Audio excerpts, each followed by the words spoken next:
राज्य सरकारने शेतकरी कर्जमाफीची घोषणा केली आहे आणि या कर्जमाफीसाठी कुठल्याही अटी शर्ती नाहीत अशी माहिती मुख्यमंत्री देवेंद्र फडणवीस यांनी दिली आहे। कर्जमाफी आम्ही केलेली आहे। या कर्जमाफीमध्ये कुठल्याही अटी आणि शर्ती आम्ही टाकलेल्या नाहीत। ज्यांना वारंवार माफी मिळालेली आहे त्यांच्याकरता याही वेळेस आम्ही माफी करणार आहोत। महात्मा फुले कर्जमाफी योजनेतले जे लोक होते ज्यांना 50,000 रुपयापर्यंत आपण म्हटलं होतं त्यांनाही 2 लाखापर्यंत कर्जमाफी झाली। शेतकरी बांधवांनो, जरा इकडे लक्ष द्या। गेल्या कित्येक महिन्यांपासून गावागावातील शेतकरी एकच प्रश्न विचारत होते, कर्जमाफी कधी होणार, सरकार निर्णय कधी घेणार आणि आपल्या डोक्यावरचं कर्जाचं ओझं कधी हलकं होणार। एखाद्या शेतकऱ्याच्या शेतात पाऊस पडत नाही तर पीक जळालं, जास्त पाऊस पडला तर उभं पीक वाहून गेलं, बाजारात माल नेला तर भाव मिळत नाही, खतं बियाणं मजुरी आणि औषधांचा खर्च मात्र वर्षानुवर्षे वाढतच गेला। मग शेतकऱ्याने करायचं ती काय? आणि याच पार्श्वभूमीवर महाराष्ट्र शासनात पुण्यश्लोक अहिल्यादेवी होळकर शेतकरी कर्जमुक्ती योजना 2026 जाहीर करून पात्र शेतकऱ्यांना 2 लाख रुपयापर्यंत कर्जमुक्ती देण्याचा निर्णय घेतला। या योजनेतून सुमारे 56 लाख शेतकऱ्यांना जवळपास 35,653 कोटी रुपयांचा लाभ देण्याचं नियोजन करण्यात आलंय। आता इथं खरी गोष्ट मोठी गोष्ट समजून घ्या। सोशल मीडियावर कुणी सांगतंय आज 18 जिल्ह्यांचा नंबर, कुणी सांगतंय उद्या 18 जिल्ह्यांचा नंबर, तर कुणी म्हणतंय आज रात्रीपासून प्रत्येकाच्या खात्यात 2 लाख रुपये जमा होणार। शेतकरी बांधवांनो, अशा कोणत्याही अपुऱ्या संदेशांवर डोळे झाकून विश्वास ठेवू नका। ही योजना थेट शेतकऱ्यांच्या बचत खात्यात 2 लाख रुपये खर्चासाठी पाठवणारी योजना नसून पात्र पीक कर्जाच्या खात्यावर शासनाकडून कर्जमुक्तीचा लाभ जमा केला जाणार आहे। म्हणजेच तुमच्या कर्ज खात्याची माहिती, कर्जाचा प्रकार, कर्ज घेतल्याची तारीख, थकबाकीची स्थिती आणि बँकेने पोर्टलवर पाठवलेला तपशील हे सगळं तपासल्यानंतरच अंतिम लाभ निश्चित होईल। म्हणून कोणीतरी मोबाईलवर मेसेज पाठवला आणि म्हटलं आज तुमच्या जिल्ह्याचा नंबर लागला म्हणून लगेच बँकेत धावत जाऊ नका। आता प्रश्न पडतो, नेमकं किती कर्ज माफ होणार? पात्र शेतकऱ्यांच्या अल्पमुदत पीक कर्जासाठी प्रति शेतकरी जास्तीत जास्त 2 लाख रुपयांपर्यंत कर्जमुक्तीचा लाभ देण्याचा निर्णय घेण्यात आधी 2 लाख रुपयांपेक्षा जास्त थकबाकी असलेल्या शेतकऱ्यांबद्दल गोंधळ तयार झाला होता, पण आता थकबाकी 2 लाखांपेक्षा जास्त असली तरी सुद्धा पात्रतेच्या अटी पूर्ण झाल्यास 2 लाख रुपयांपर्यंतचा लाभ मिळण्याचा मार्ग पूर्णपणे मोकळा करण्यात आला आहे। म्हणजे उदाहरण घेऊन समजा एखाद्या शेतकऱ्याचं पात्र पीक कर्ज 1,30,000 रुपये थकीत असेल तर नियम आणि तपासणी पूर्ण झाल्यानंतर त्या पात्र थकबाकी एवढा लाभ विचारात घेतला जाऊ शकतो। दुसऱ्या शेतकऱ्याची पात्र थकबाकी 2 लाख असेल तर त्याला जास्तीत जास्त 2 लाख रुपयांपर्यंतचा लाभ मिळू शकतो आणि एखाद्या शेतकऱ्याची थकबाकी 2 लाखांपेक्षा जास्त असेल संपूर्ण कर्ज आपोआप माफ झालं असं समजू नका। शासनाकडून 2 लाख रुपयांपर्यंतचा लाभ लागू होणार आणि उरलेली रक्कम अधिकृत नियम, बँकेची गणना आणि संबंधित प्रक्रियेनुसार त्या शेतकऱ्याला स्वतःच भरावी लागेल। म्हणून सरसकट प्रत्येकाच्या खात्यात सरकार 2 लाख रुपये तात्काळ जमा करणार आहे, या भ्रमात राहू नका। आता पात्रतेची सगळ्यात महत्वाची तारीख कान देऊ नये का? कारण ही तारीख चुकली तर संपूर्ण गणितच बिघडणार। आता या योजनेसाठी 1 एप्रिल 2019 ते 31 मार्च 2025 या कालावधीत घेतलेलं अल्पमुदत पीक कर्ज विचारात घेतलं जाणार आहे। हे कर्ज 30 सप्टेंबर 2025 रोजी थकीत असणं आणि 31 मार्च 2026 अखेर त्याची परतफेड न झालेली असणं या प्रमुख अटी अधिकृत माहितीत नमूद करण्यात आलेल्या आहेत। म्हणून 30 ऑगस्टची तारीख सांगणारे संदेश पाहून गोंधळून जाऊ नका।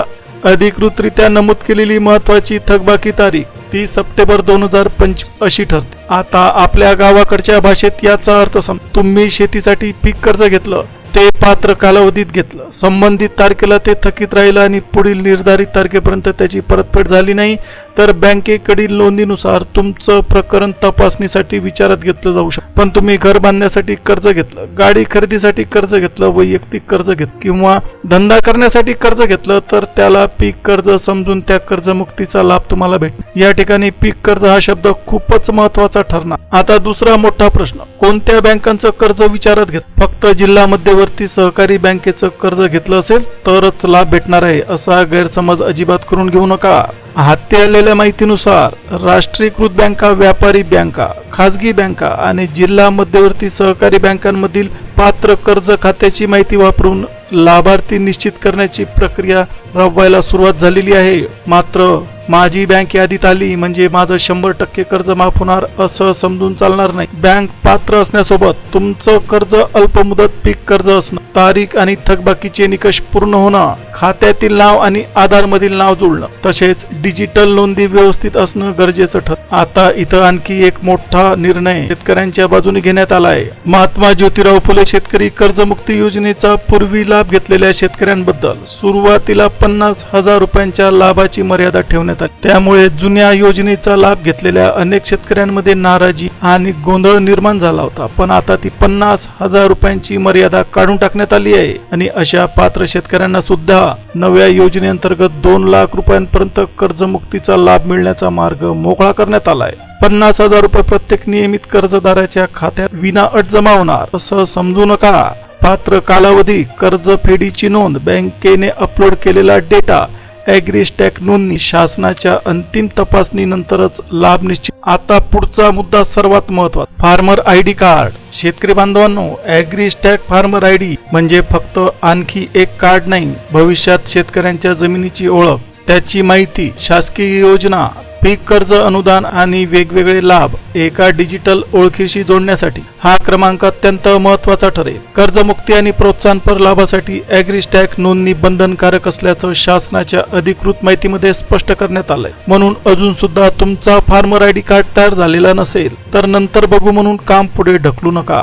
जवळच्या अधिकृत नोंदणी केंद्रात, संबंधित कृषी कार्यालयात, महसूल यंत्रणेकडे किंवा अधिकृत ॲग्रीस्टॅक पोर्टलवर प्रक्रिया तपासून घ्या. कागदपत्र तपासणी, लाभार्थी यादी एकदा नीट लक्ष देऊन तपासा. कारण कर्जमाफीची घोषणा ऐकून आनंद होतो, पण कागदपत्रांमध्ये एक छोटीशी चूक राहिली तर बँकेच्या संगणकात तुमचं प्रकरण अडकून बसू शकतं. तुमच्या नावावर जमीन किती, सर्वे नंबर कोणता, गट नंबर कोणता, गाव कोणतं आणि संबंधित कृषी नोंदी काय यांचा परस्पर संबंध डिजिटल पद्धतीने तपासला जाऊ शकतो. ज्यांनी फार्मर आयडी तयार केलेला नाही त्यांनी अधिकृत केंद्रावर जाऊन त्याची स्थिती तपासा. नोंदणी आधीच केली असेल तर तुमचा फार्मर आयडी क्रमांक लिहून ठेवा आणि मोबाईलमध्ये त्याचा स्क्रीनशॉट सुरक्षित ठेवा.